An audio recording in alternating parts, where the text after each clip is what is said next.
warahmatullahi wabarakatuh. Bapak Ibu yang saya hormati, sebelumnya saya ucapkan terima kasih atas Bapak Ibu sudah berkenan untuk hari ini menyediakan waktu untuk mengikuti kegiatan saya diseminasi budaya positif untuk memenuhi tugas guru penggerak di angkatan 11 ini.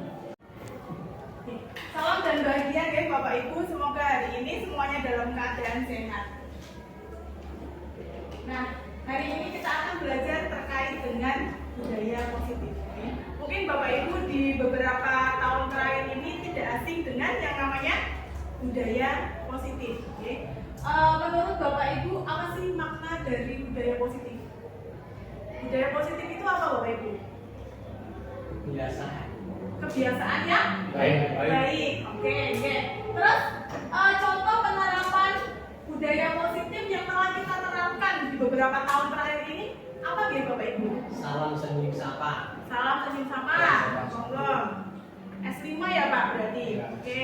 Terus Bapak Ibu ketika kemarin yang menjadi wali kelas di awal tahun pelajaran baru itu pasti membuat kesepakatan kelas. Terus Bapak Ibu yang bukan wali kelas juga biasanya di awal pembelajaran kita membuat kesepakatan mata pelajaran. Itu juga termasuk salah satu penerapan dari budaya positif. Selanjutnya, nah budaya positif di sekolah yaitu nilai-nilai dan kebiasaan-kebiasaan di sekolah yang berpihak pada peserta didik agar mereka dapat berkembang untuk menjadi pribadi yang lebih kritis, penuh hormat, dan bertanggung jawab. Nah, di beberapa tahun terakhir ini kita mengalami beberapa paradigma perubahan ya Bapak Ibu. Menurut filosofi pendidikan Ki Hajar Dewantara, itu yang pertama bahwa murid itu bukan tabula rasa. Tabula rasa di sini adalah kanvas kosong. Jadi kita itu tidak bisa mengibaratkan murid itu seperti kanvas kosong. Karena apa? Karena anak itu dari lahir, ya kan? Dari lahir itu sudah mempunyai bakat dan potensinya masing-masing. Nah, tugas guru di sini adalah menuntun bakat tersebut agar anak itu tumbuh dengan selamat dan bahagia tentunya. Nah, di sini si Ki Hajar Dewantara itu mengibaratkan guru itu ibarat seorang petani dan murid itu adalah diibaratkan sebagai biji jagung. Jadi kita ketika menanam biji jagung, kita tidak bisa berharap bahwa itu akan tumbuh padi karena itu berawal dari jagung. Jadi anak kita bagaimana caranya? Berarti untuk membuat biji jagung itu bisa tumbuh menjadi jagung yang lebih berkualitas. Ya kan, kita tidak bisa dari biji jagung bisa jadi padi ataupun bisa jadi tanaman lainnya. Oke. Terus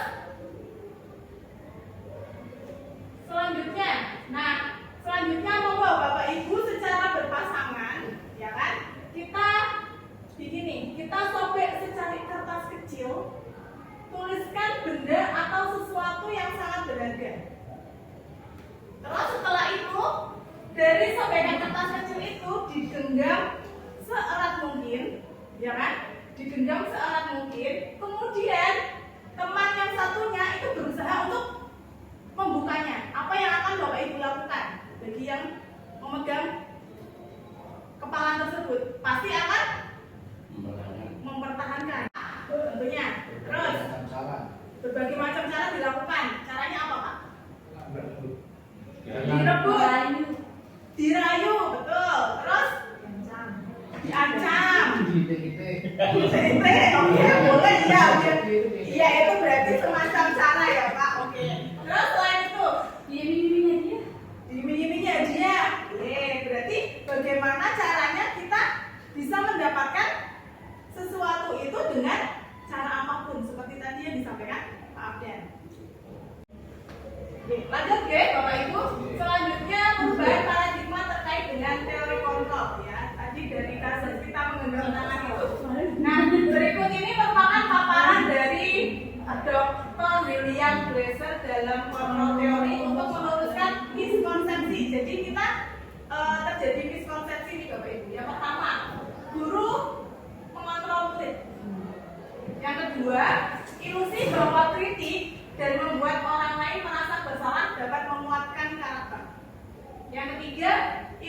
bahwa semua penguatan positif, efektif, dan bermanfaat.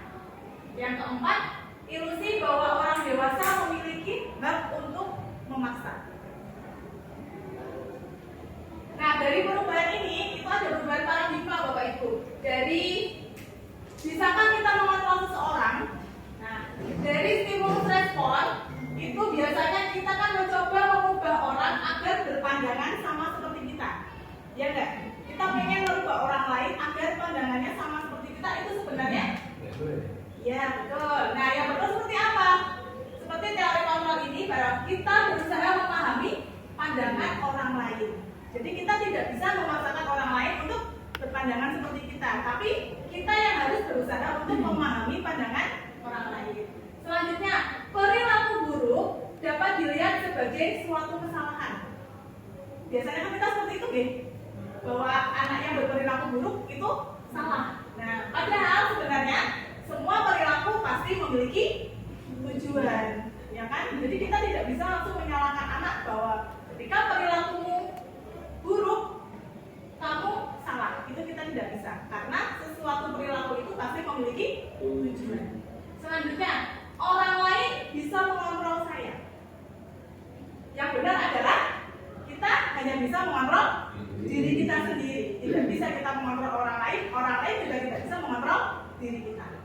Selanjutnya, saya bisa mengontrol orang lain. Nah, seperti tadi yang saya sampaikan, bahwa kita tidak bisa mengontrol orang lain. Pemaksaan pada suatu saat bujukan gagal. Biasanya kita ketika membujuk, ketika bujukan itu gagal, pasti kita akan melakukan pemaksaan. Betul nggak? Betul. Nah, padahal seharusnya kolaborasi dan kesepakatan untuk menciptakan pilihan-pilihan baru. Jadi kita tidak bisa melakukan suatu pemaksaan, tapi kita bisa membuat kolaborasi atau kesepakatan bersama. Selanjutnya, model berpikir menang atau kalah. Seharusnya yang benar adalah model berpikir menang dan menang. Jadi tidak ada menang kalah. Next, jadi. Nah, selanjutnya, untuk membangun budaya yang positif, sekolah perlu menyediakan lingkungan yang positif, aman dan nyaman, agar murid-murid mampu berpikir, bertindak, dan mencipta dengan merdeka, mandiri, dan bertanggung jawab. Lazimnya, disiplin ini dikaitkan dengan tadi, kontrol. Nah, setelah ini Bapak Ibu, monggo, apa makna disiplin menurut Bapak Ibu? Disiplin itu apa nih Bapak Ibu? Melakukan suatu tindakan atau hal yang sesuai dengan aturan yang sudah ditetapkan atau kesepakatan yang sudah dibuat. Oke, berarti makna kata disiplin menurut Pak Amir adalah melakukan sesuatu tindakan sesuai dengan kesepakatan yang sudah disepakati. Ya. Oke, monggo ada pendapat lain? Apa disiplin itu? Kalau kita biasanya menyebutnya disiplin itu ya berarti sesuai dengan aturan. Oke, Bapak Ibu. Next. Oke. Nah, ini ada berbagai pertanyaan Bapak Ibu. Bapak Ibu nanti tinggal menjawab setuju atau tidak setuju. Pertanyaan yang pertama, hukuman dapat mendisiplinkan siswa. Menurut Bapak Ibu setuju atau tidak? Setuju. Setuju. Pak Wato setuju. Dengan alasan apa, Pak? Yang penting hukuman itu bisa untuk membina karakter siswa, apalagi sekolah sekarang berdasarkan pelajar Pancasila. Mungkin dengan cara menyanyikan lagu Indonesia Raya ataupun melafalkan Pancasila. Karena dari seluruh siswa itu masih banyak juga yang tidak hafal Pancasila dan lagu Indonesia Raya. Oke, berarti menurut Pak Abder hukuman itu dapat mendisiplinkan siswa asalkan hukuman yang diberikan itu bisa mendidik anak, seperti itu ya Pak? Ya. Oke. Selanjutnya ada yang tidak setuju, Bapak Ibu, dengan pernyataan yang pertama atau semuanya setuju? Setuju. Setuju bahwa hukuman itu dapat mendisiplinkan siswa. Semua Bapak Ibu setuju. Oke, next. Lanjut yang kedua. Pemberian hukuman dengan hal positif seperti membaca atau membersihkan halaman dapat meningkatkan disiplin anak. Setuju nggak Bapak Ibu? Setuju. Oke, kita lanjut ke pertanyaan ketiga.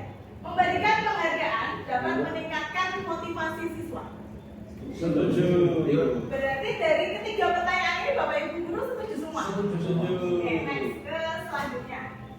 Nah, selanjutnya kita akan belajar tentang disiplin tadi nih Bapak Ibu. Kata disiplin sering dikaitkan dengan tata tertib. Betul ya tadi, teratur dan kepatuhan pada peraturan. Kata disiplin juga sering dihubungkan dengan hukuman. Padahal itu sungguh berbeda. Karena belajar dengan disiplin tidak harus dengan memberikan hukuman. Justru itu adalah salah satu alternatif terakhir dan kalau perlu tidak digunakan sama sekali. Berarti ketika kita tadi memberikan hukuman itu sebenarnya tidak boleh dilakukan Bapak Ibu. Karena apa? Karena nanti kita akan belajar selanjutnya. Ki Hajar Dewantara menyatakan bahwa untuk mencapai kemerdekaan atau dalam konteks pendidikan kita saat ini dan untuk menciptakan murid yang merdeka, syarat utamanya adalah harus ada disiplin yang kuat. Disiplin yang dimaksud adalah disiplin diri yang memiliki motivasi internal. Jika kita memiliki motivasi internal, maka kita memerlukan pihak lain untuk mendisiplinkan kita. Nah, di dalam teori motivasi perilaku manusia itu ada dua motivasi. Ada motivasi eksternal dan motivasi internal. Oke. Untuk motivasi eksternal itu yang pertama untuk menghindari ketidaknyamanan atau hukuman. Sedangkan motivasi eksternal yang kedua itu untuk mendapatkan imbalan dari orang lain. Tadi ya, seperti tadi mendapatkan reward, mendapatkan hadiah, itu termasuk motivasi yang berasal dari luar, eksternal.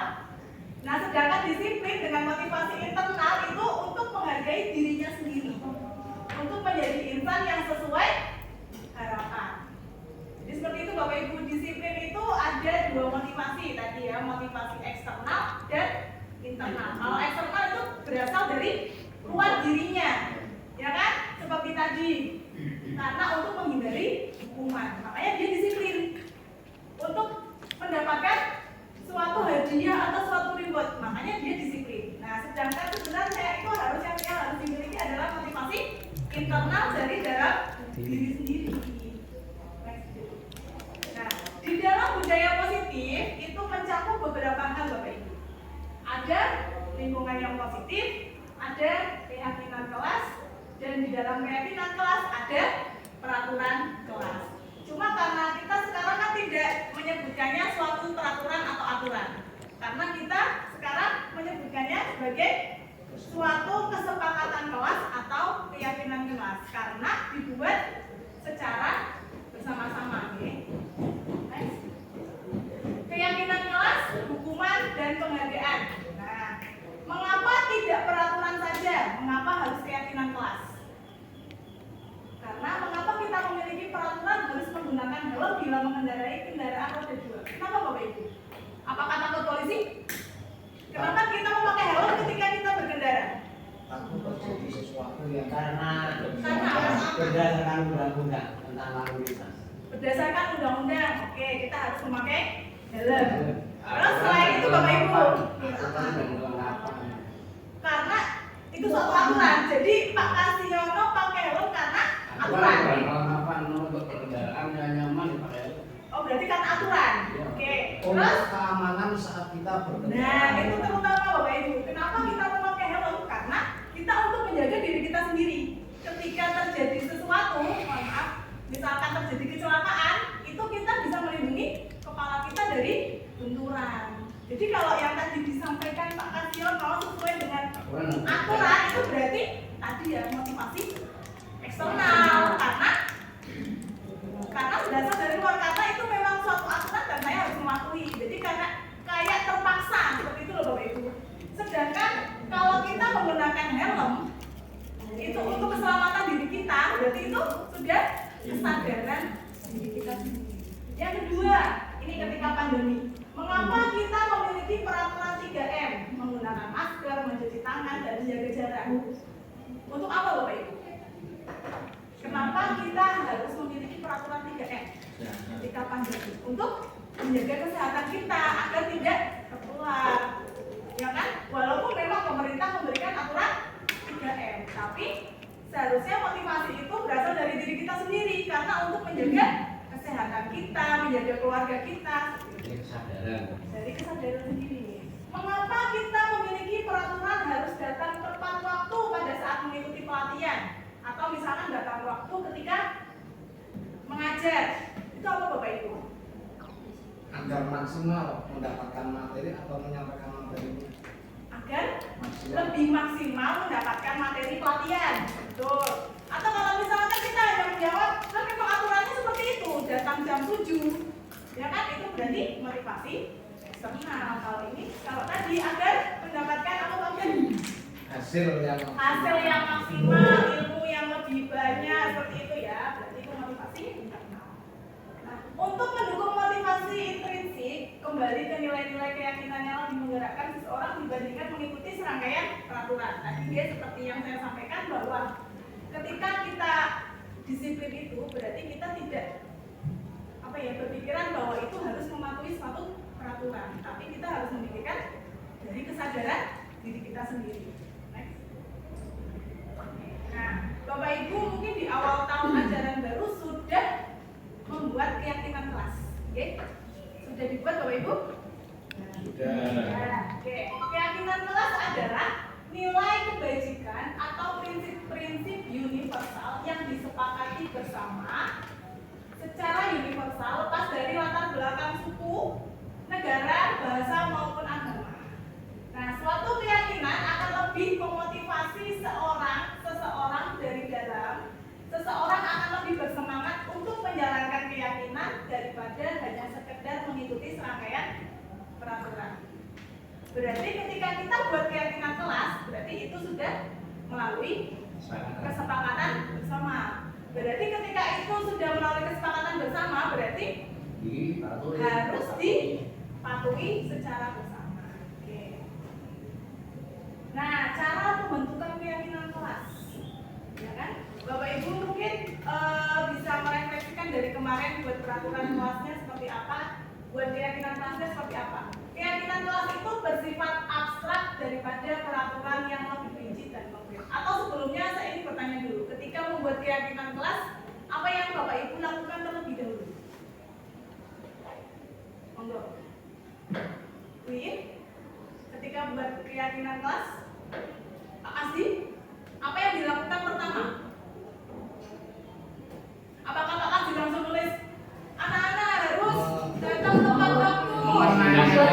Menanyakan kepada anak Menanyakan terkait dengan kesepakatan yang akan disepakati. Oke, berarti kita melakukan diskusi dulu ya. Diskusi. Oke, kita diskusi dengan anak-anak untuk menuliskan peraturan apa yang ingin kita sepakati bersama. Oke. Setelah itu Bapak Ibu apa yang dilakukan?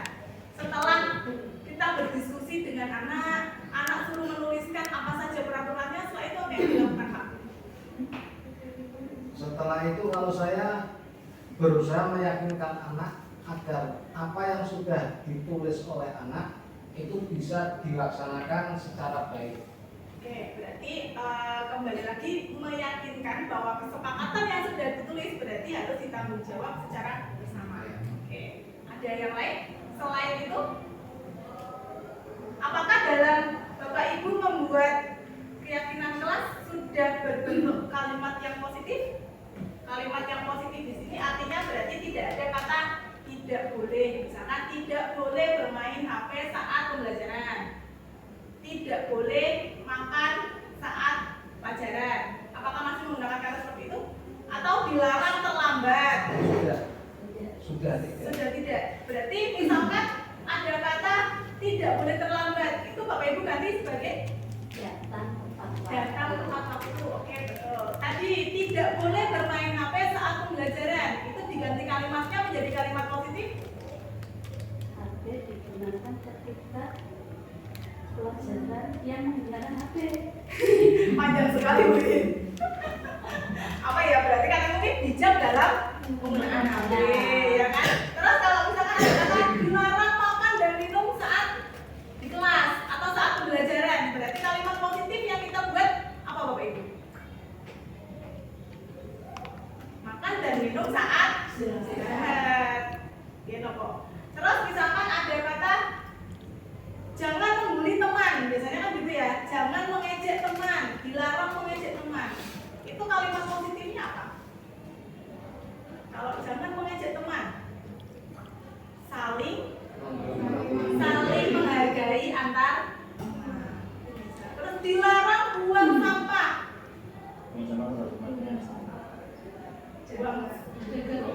Menjaga kebersihan kelas. Seperti itu nggih? Apakah Bapak Ibu sudah membuat peraturan kelas seperti itu? Sampun. Alhamdulillah. Nah, keyakinan kelas itu berupa pernyataan yang universal. Pernyataan keyakinan kelas senantiasa dibuat dalam bentuk positif seperti tadi yang saya sampaikan. Selanjutnya, keyakinan kelas hendaknya tidak terlalu banyak. Jadi tidak terlalu membuat keyakinannya tidak terlalu banyak sehingga mudah untuk diingat dan dipahami.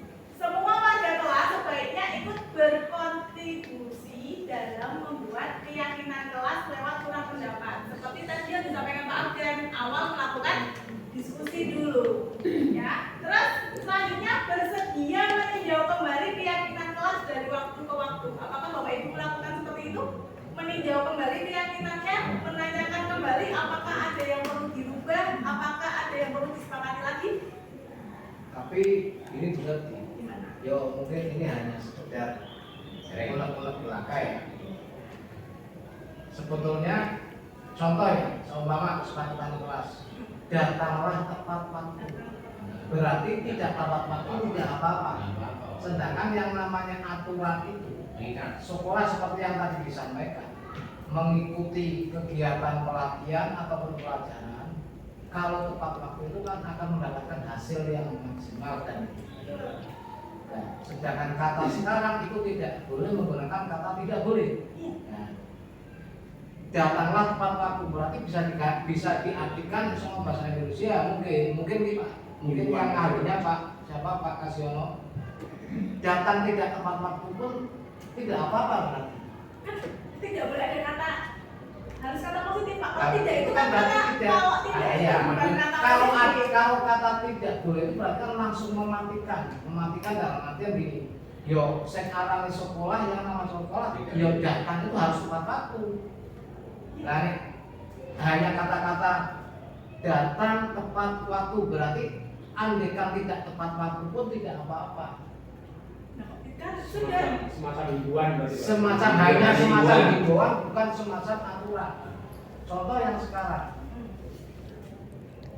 bahasanya gini ya, nek dulu kan ada tertulis di peraturan itu tidak boleh membawa minuman keras. Itu kan mutlak.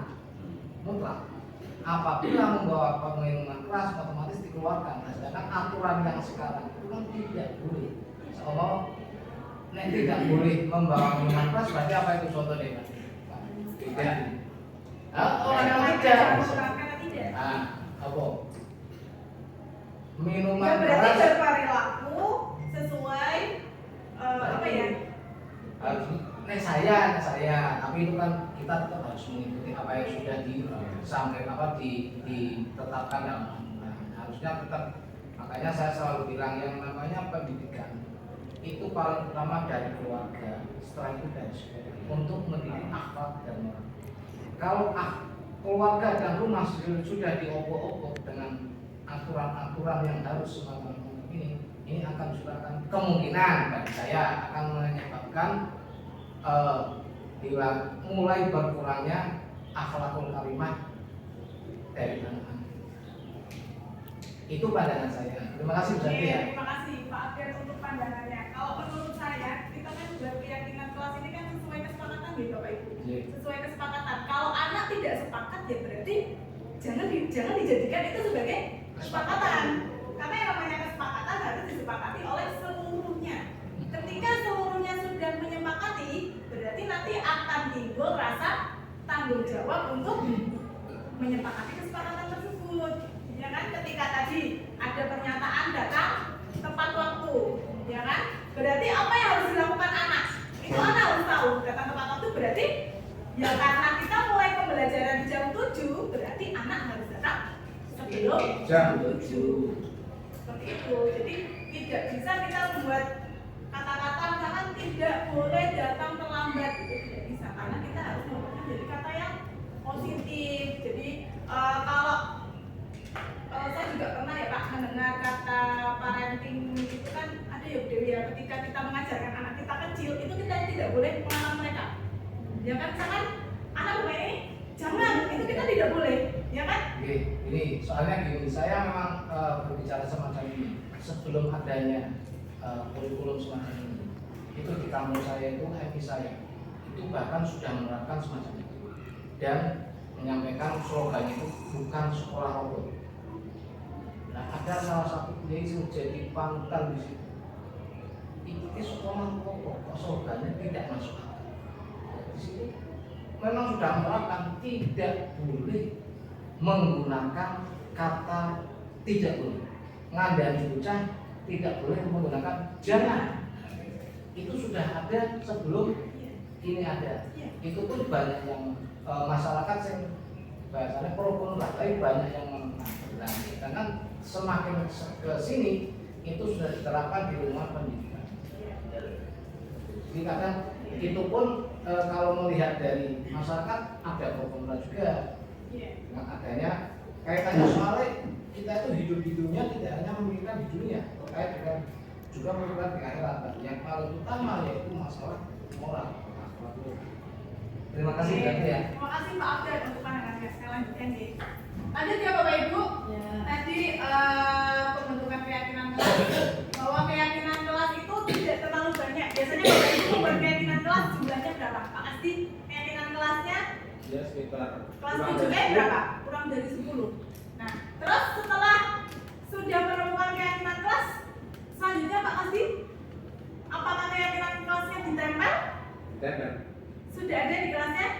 sedang dibuat. Nah, sebaiknya keyakinan kelas yang sudah disepakati bersama harusnya didokumentasikan secara tertulis dan ditempel. Kenapa harus ditempel? Agar anak-anak selalu melihat dan mengingat tentang keyakinan kelas yang disepakati bersama tersebut. Next, Bu Dewi. Nah, selanjutnya di dalam kita membentuk suatu keyakinan itu pasti mempunyai nilai kebajikan-kebajikan tersendiri. Ya, misalkan saja ada peraturan selalu kembalikan buku ke tempatnya. Apa nilai kebajikannya? Tanggung jawab. Oke. Seperti tadi, kita memakai helm ketika berkendara. Apa nilai kebajikannya? Untuk keselamatan, untuk melindungi diri. Nah, dilarang mengganggu orang lain. Apa nilai kebajikannya? Menghormati orang lain dan diri sendiri. Ada hadir di sekolah 15 menit sebelum pembelajaran dimulai. Jadi nilai kebajikannya menghormati orang lain, komitmen pada tujuan. Atau nilai kebajikannya apa?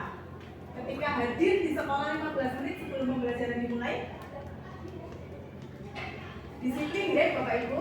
Selanjutnya dilarang melakukan kekerasan. Nilai kebajikannya yaitu keselamatan dan menghormati orang lain. Dilarang menggunakan narkoba tadi, berarti nilai kebajikannya untuk kesehatan. Dan ada bergantian atau menunggu giliran, itu nilai kebajikannya menghormati orang lain.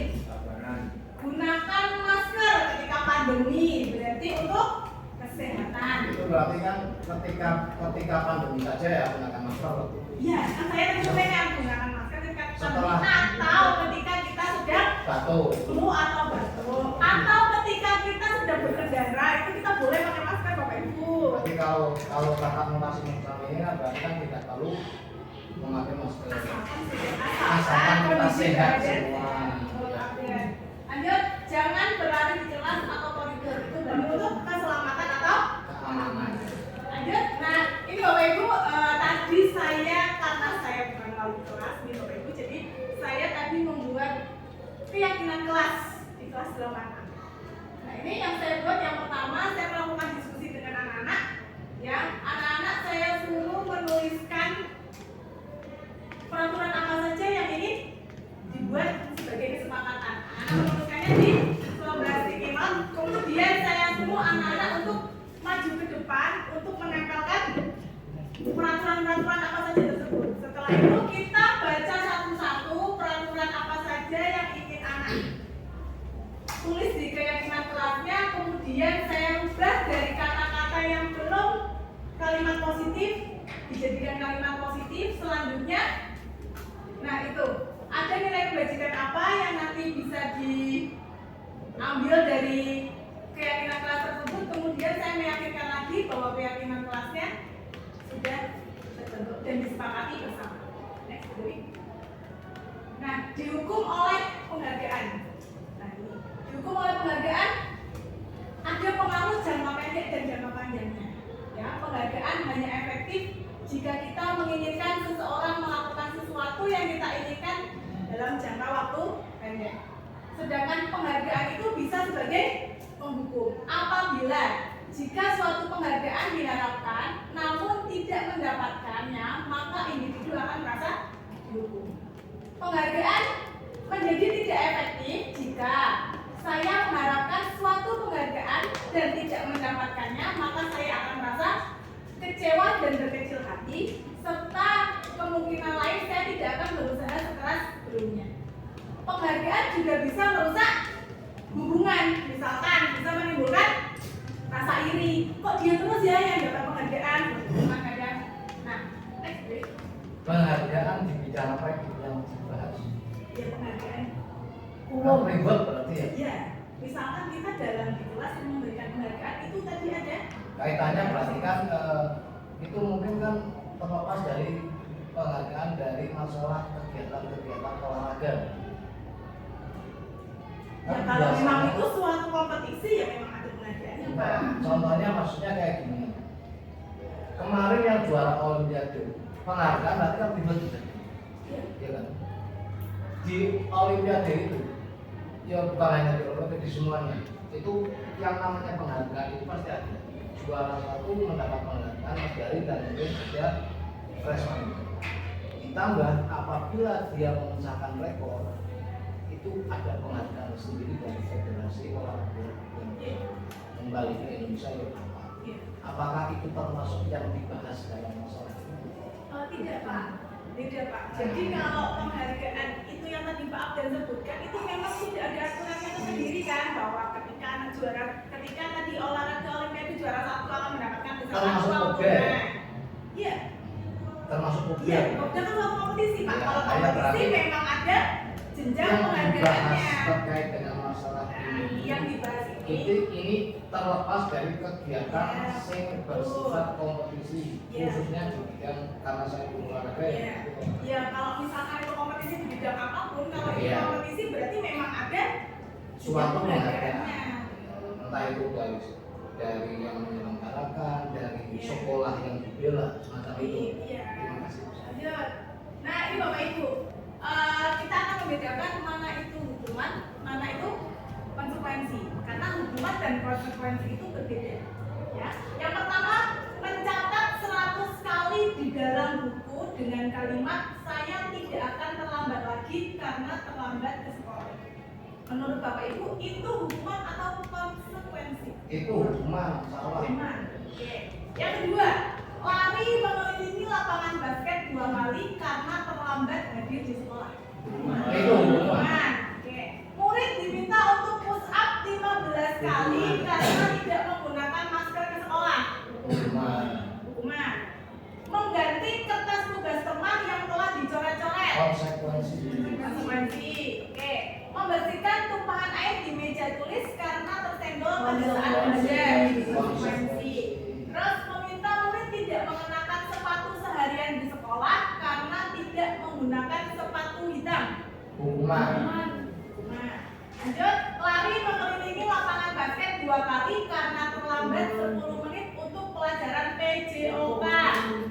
Kalau bagi saya itu konsekuensi.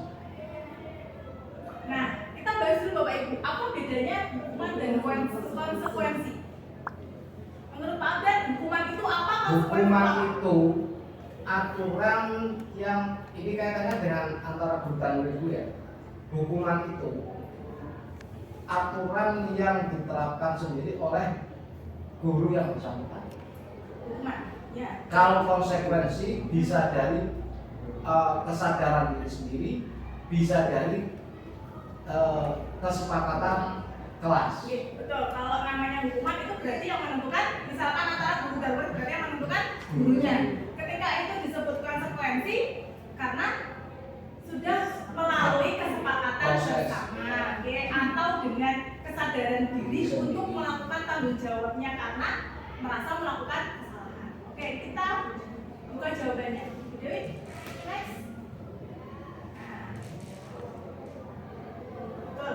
Yang pertama jawabannya hukuman, ya kan? Karena datang terlambat tidak apa ya namanya? Tidak akan itu suatu hukuman jika anak disuruh untuk menulis. Saya tidak akan terlambat, saya tidak akan sampai 100 kali, itu merupakan suatu hukuman. Yang kedua, lari mengelilingi lapangan basket, betul, itu suatu hukuman. Push up juga sama, itu hukuman. Tadi yang mengganti kertas konsekuensi, membersihkan tumpahan air karena rasa tanggung jawabnya berarti konsekuensi, dan murid disuruh untuk mengenakan sepatu hitam tadi berarti hukuman karena tidak boleh ya, tadi disuruh mengenakan sepatu seharian, murid disuruh untuk mengenakan sepatu seharian di sekolah karena tidak mengenakan, mungkin maksudnya murid disuruh untuk tidak mengenakan ya karena tidak pakai sepatu warna hitam. Jadi ya. karena tidak pakai sepatu hitam, makanya tidak dihukum tidak boleh sepatu. memakai sepatu karena sepatunya diminta. Ya, itu berarti Hukuman. Nah, sedangkan ini lari mengelilingi lapangan basket 2 kali karena terlambat 10 menit untuk pelajaran PJOK. Konsekuensi karena memang itu pelajarannya PJOK. Jadi konsekuensinya, nah karena konsekuensinya memang dari awal disepakati bersama ketika telat berarti harus lari.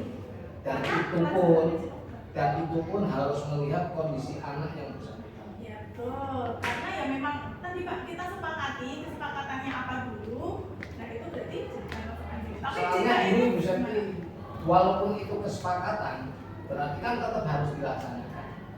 Nah, guru kan yang bisa menilai apakah anak ini sakit benar apa tidak. Sakit kan nggak mungkin guru berani melaksanakan kegiatan walaupun itu konsekuensi. Ada toleransi. Jadi, terima kasih.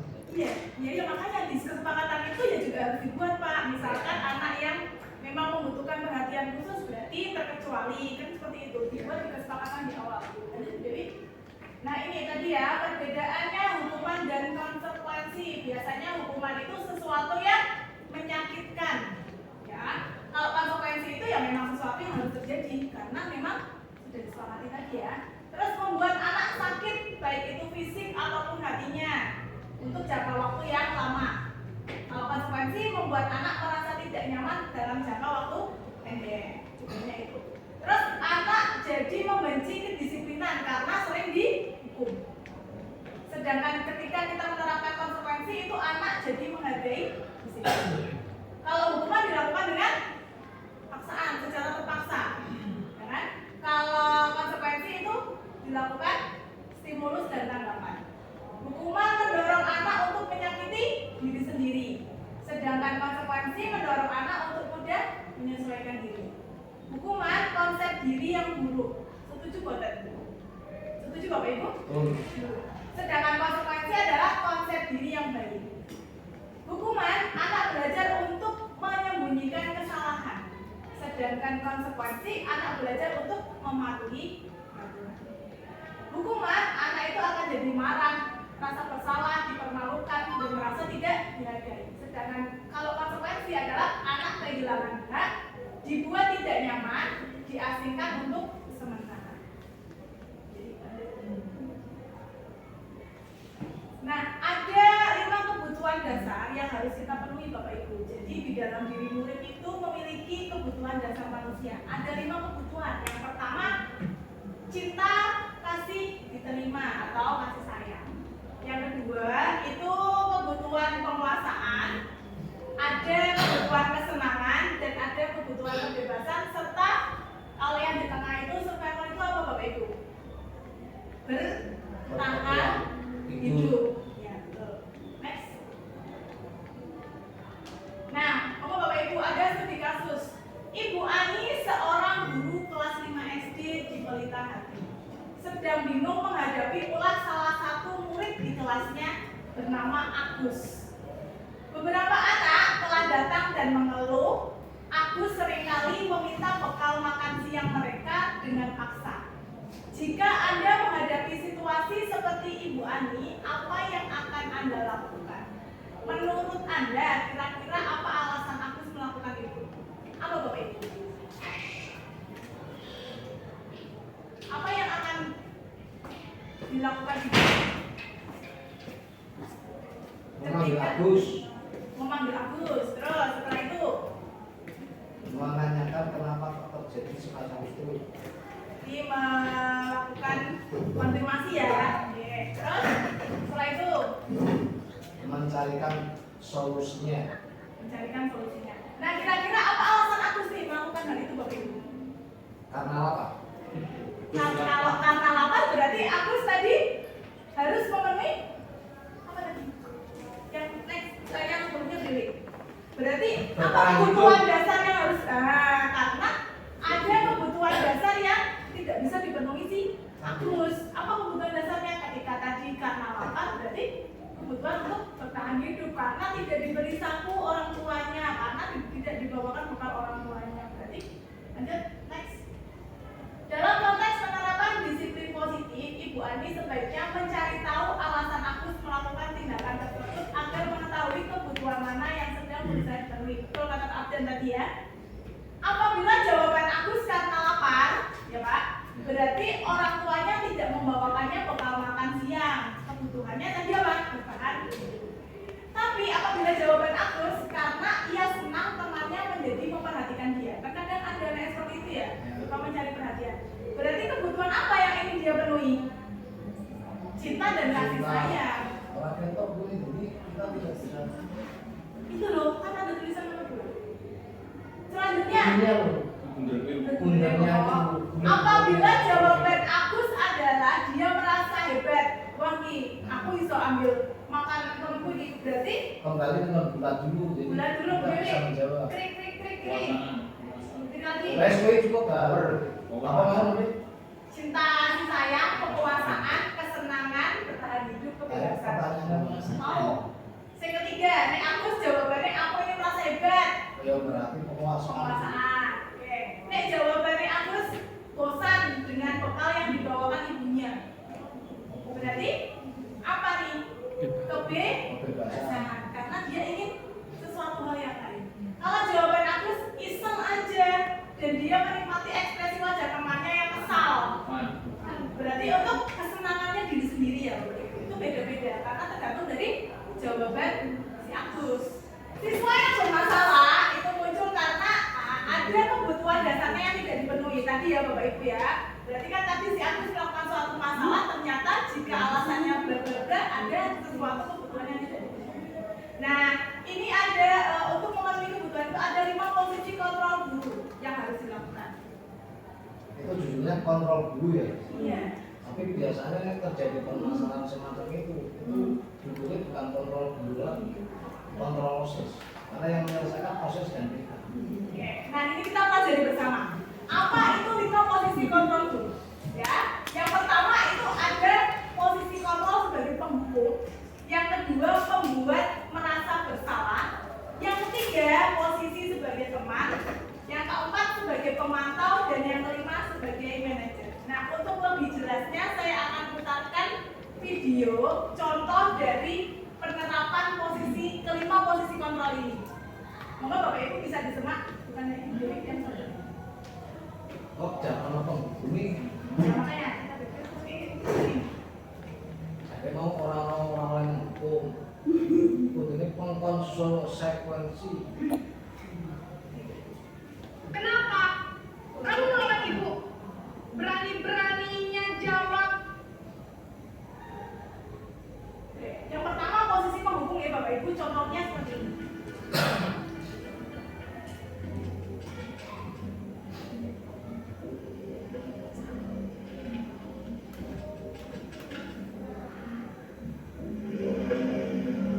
Naren,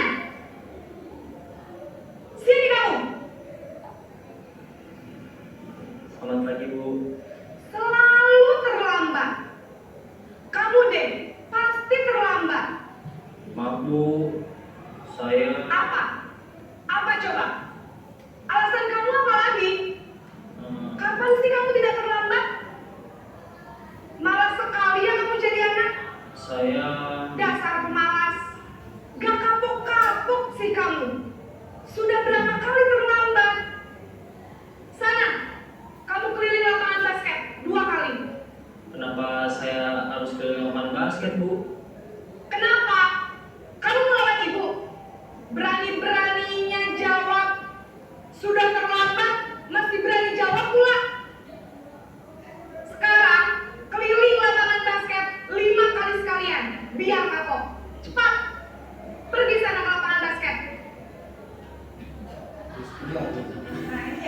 Yang kedua, membuat posisi membuat rasa bersalah.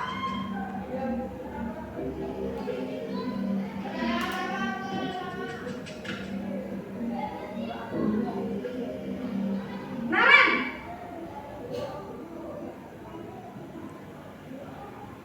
Selamat pagi Bu. Naren, kamu kenapa terlambat lagi, nak?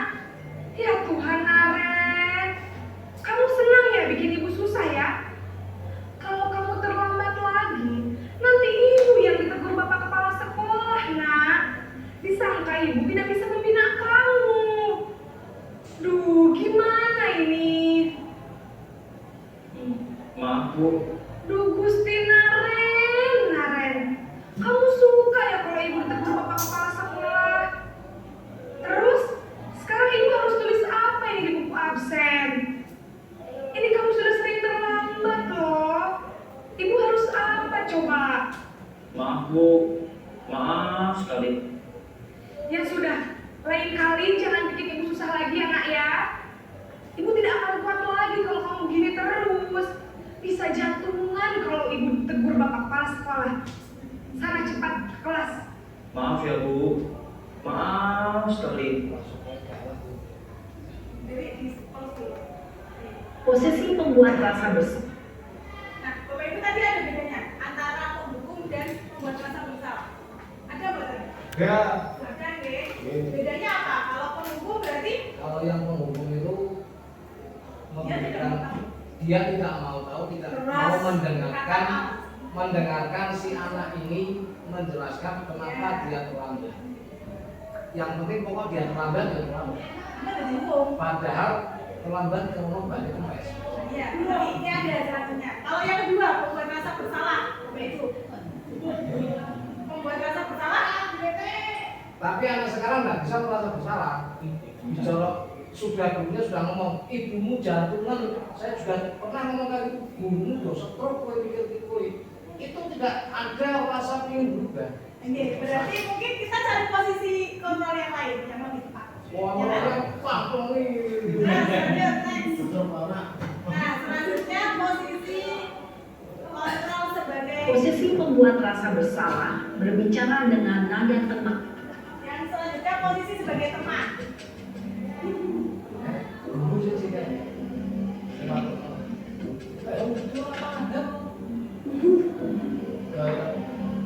Naren. Sekian. Selamat pagi Bu. Wah, sudah jam berapa ini nak? Selamat lagi ya sayang. Iya Bu. Habis ibu saya lupa membangunkan saya Bu. Kamu malah menyalahkan ibu kamu. Kamu bukannya anak yang larinya paling kencang. Kok terlambat sih? Iya Bu. Saya memang terlambat bangun tadi. Jadi biarpun saya lari kencang, tetap gak kekejar Bu. Ya sudah sana. Nanti lain kali larinya lebih kencang lagi ya. Biar gak terlambat lagi. Bikin seneng ibu. Demi ibu. Bisa kan? Bisa lah Bu. Ya sudah sana masuk kelas. Ibu beresin urusan absen kamu. Kamu ini ada-ada saja. Yang keempat, posisi sebagai pemantau atau monitor.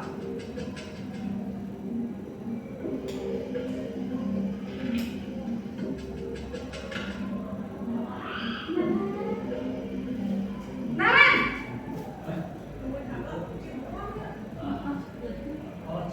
Selamat pagi Bu. Naren, apa peraturan sekolah kita tentang jam berapa kita harus masuk sekolah, nak? Kita harus di sekolah jam 7 Bu. Iya betul, sekarang sudah jam 7.20. Naren sudah tahu konsekuensinya jika terlambat hadir.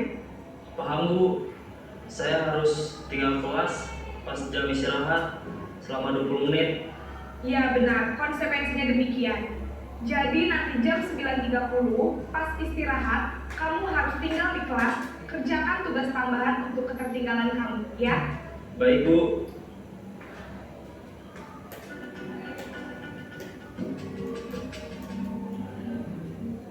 Ini yang terakhir ya, posisi sebagai manajer. Posisi manajer.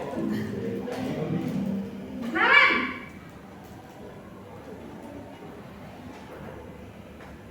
Selamat pagi Bu. selamat pagi Naren. Maaf Bu, saya terlambat. Iya, sekolah masuknya jam 7, sekarang sudah jam 7.20. Jadi sekarang bagaimana ini Naren?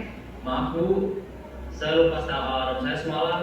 Baiklah, menurut kamu, keyakinan sekolah yang mana yang perlu kamu tingkatkan?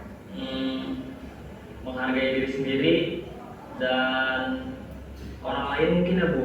Setuju. Jadi, apakah Naren meyakini prinsip saling menghormati tersebut? Iya Bu, saya meyakininya. Apakah Naren bersedia memperbaiki masalah keterlambatan ini? Bersedia Bu. Bagaimana kamu akan perbaiki masalah keterlambatan ini? Saya akan coba untuk tidak lupa menyetel alarm saya Bu. Baik, kalau Naren lupa menyetel alarm di rumah, ada orang yang kira-kira bisa bantu mengingatkan tidak?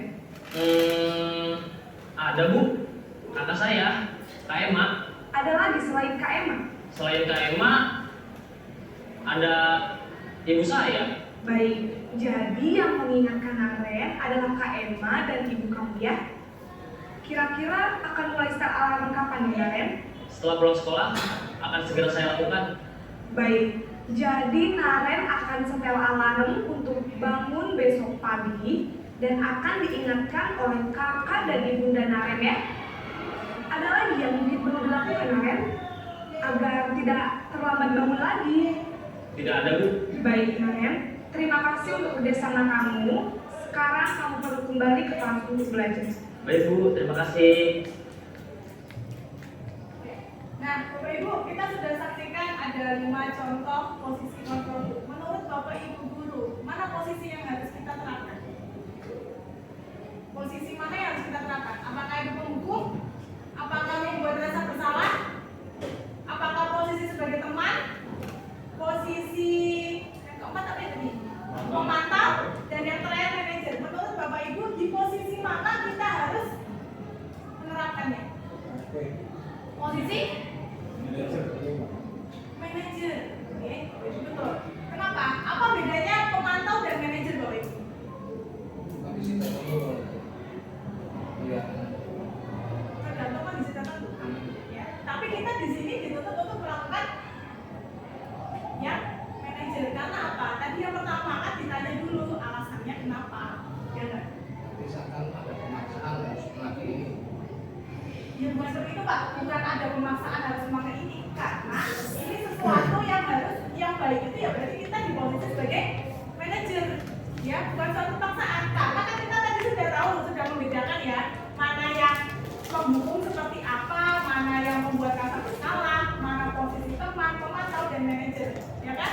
Dan dari kelima ini seharusnya kan Bapak Ibu sudah tahu nih mana posisi yang seharusnya Bapak Ibu terapkan. Ya kan? Sama posisi manajer. Posisi manajer, ya betul Pak. Kenapa posisi manajer? Tapi kalau kesadaran, Karena berdasarkan kesadaran anaknya sendiri ya Pak. Karena anaknya sudah mengetahui salahnya apa dan harus berbuat apa, itu berarti anak tahu konsekuensinya apa dan Apa yang dia harusnya tidak lakukan? lanjut yang harus agar tidak terjadi Refleksinya. terlambat lagi. Betul. Tahan dulu. Next, Bapak Ibu, yang terakhir itu restitusi. Apa itu restitusi?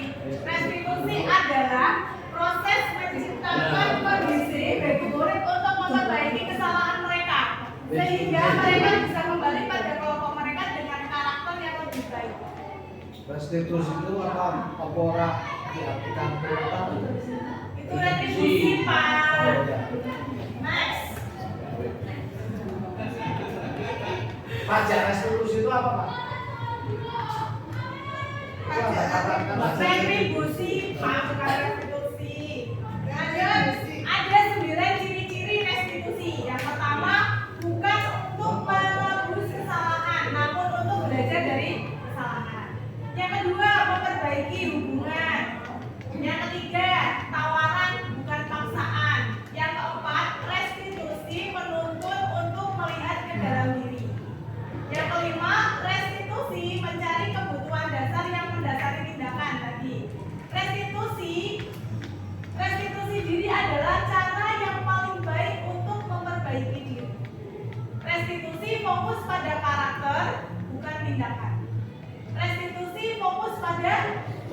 emosi. Selanjutnya restitusi adalah mengembalikan murid yang berbuat salah pada kelompoknya. Berarti nanti ketika kembali ke kelompoknya sudah memiliki karakter yang lebih kuat. Next. Soalnya restitusi itu nih dalam bahasa Indonesia itu ganti kerugian yang diberikan kepada korban. Diulangi Dewi. Nah, nanti kalau itu kata restitusi itu tetap dipakai di situ.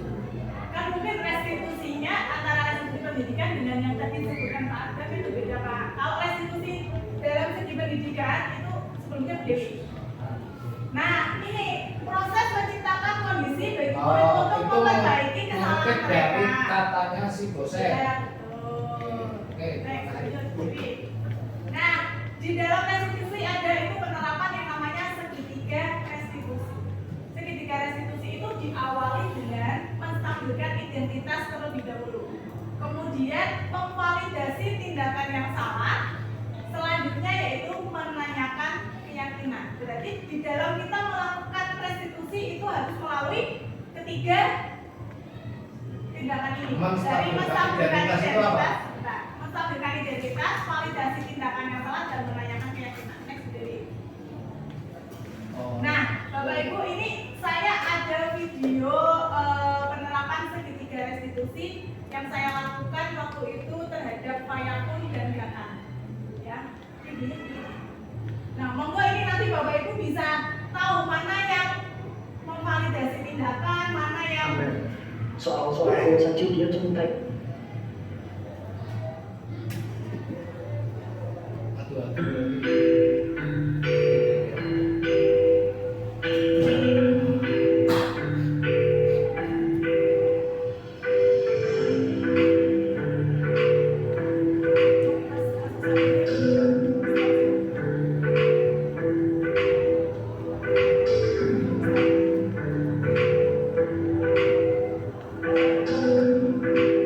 Nah, ini kasus yang pertama. Kasusnya yaitu Fayakun tidak terima pekerjaannya selalu dicontek oleh temannya bernama Gatan. Kemudian ia marah dan tidak bisa menahan emosinya. Nah, ini restitusi yang saya lakukan. Assalamualaikum Pak Yakun. Salam Bu. Pak Yakun, tadi Bu Septi dengar ada laporan nih dari ketua kelas, katanya kamu habis bertengkar ya sama Gata. Betul tidak? Betul Bu. Tadi itu saya sempat emosi sama Gata. Kenapa emosi? Soalnya tadi itu Gata itu terus-terusan nyontek tugas-tugas saya dulu. Bahkan sampai soal-soal aku saja dia contek. Oh gitu. Wajar kan ya kalau misalkan kamu marah, kamu emosi, kamu kesal itu suatu hal yang wajar. Bahkan jika Bu Septi di posisi kamu juga Bu Septi pasti akan kesal nih, pasti akan marah. Iya. Lalu tindakan apa yang tadi kamu lakukan ke Gata? Saya tadi itu marah Bu, marah sekali dengan Gata. Sampai akhirnya itu saya kelepasan, sampai-sampai saya beberapa meja gitu Bu. Oh gitu. Berarti kamu melakukan itu pasti ada alasannya, ya kan? Iya Bu, saya jujur merasa bersalah sama Gata dan saya ingin minta maaf juga sama Gatanya. Tapi tadi saya juga sudah peringatkan ke Gatanya, jangan nyontek gitu. Tapi Gatanya tetap kekeh buat nyontek saya, lihat tugas saya. Sampai akhirnya saya kelepasan beberapa meja gitu. Ya wajar lah ya, kalau kamu merasa sangat marah dan kesal karena semua tugas-tugas kamu dicontek, ya kan? Nah, Ucapin sangat hargai ini, sangat hargai tindakan kamu karena kamu tidak melakukan hal yang lebih buruk nih, misalkan sampai kamu memukul Gata, gitu kan ya? Iya. Nah sekarang nih, coba kita pikirkan bersama, dengan kamu marah sampai kamu mendobrak meja, itu apakah sesuai dengan keyakinan kelas yang sudah kita sepakati bersama? Tidak Bu, malah justru saya itu melanggar gitu. Oke, kalau begitu menurut kamu kesepakatan kelas apa nih yang kamu langgar? Tentang saling menghormati antar teman Bu. Menghormati antar teman menurut Fayakun itu penting nggak ya? Sangat penting Pak. Baik, kalau menurut kamu itu penting, ya kan? Terus sikap apa yang akan kamu lakukan pada saat kamu masih emosi, pada saat kamu marah? Harusnya sih saya tadi bisa lebih sabar gitu menahan emosi saya, amarah saya, jadinya tidak kelepasan sama kayak tadi. Baik, harus bisa fair ya. Ya, Terus Pak Yakun bersedia nggak untuk memperbaiki masalah ini? bersedia Bu. Kalau kamu bersedia, terus apa yang akan kamu lakukan untuk memperbaiki ini? Saya minta di jadwal itu bakal menahan emosi saya, amarah saya lebih lagi. Dan jikalau katanya lihat tugas-tugas saya lagi, saya nggak langsung melaporkan lagi, tapi bakal melaporkannya ke guru mapel ataupun ke guru BK. Baik, sudah tepat ya Pak Yakun. Nanti tindakan apa yang akan kamu lakukan ke depannya jika terjadi seperti itu lagi? Iya. Ya kan? Tetap semangat ya Pak Yakun. Dan sekarang silakan boleh kembali ke kelas untuk mengikuti pembelajaran selanjutnya. Terima kasih Bu. Ya, baik Bapak Ibu, tadi ya salah satu contoh penerapan segitiga restitusi yang telah saya lakukan. Tadi ada kegiatan apa Pak Bian? Yang pertama, menstabilkan identitas. Yang kedua, memvalidasi tindakan yang salah. Dan yang ketiga, menanyakan keyakinan. Nah, seperti itu Bapak Ibu, diseminasi yang dari ini saya lakukan tentang budaya positif. Dan semoga apa yang saya sampaikan dan apa yang tadi kita diskusikan bersama bisa bermanfaat untuk Bapak Ibu semua. Terima kasih sekali lagi. Apabila ada kesalahan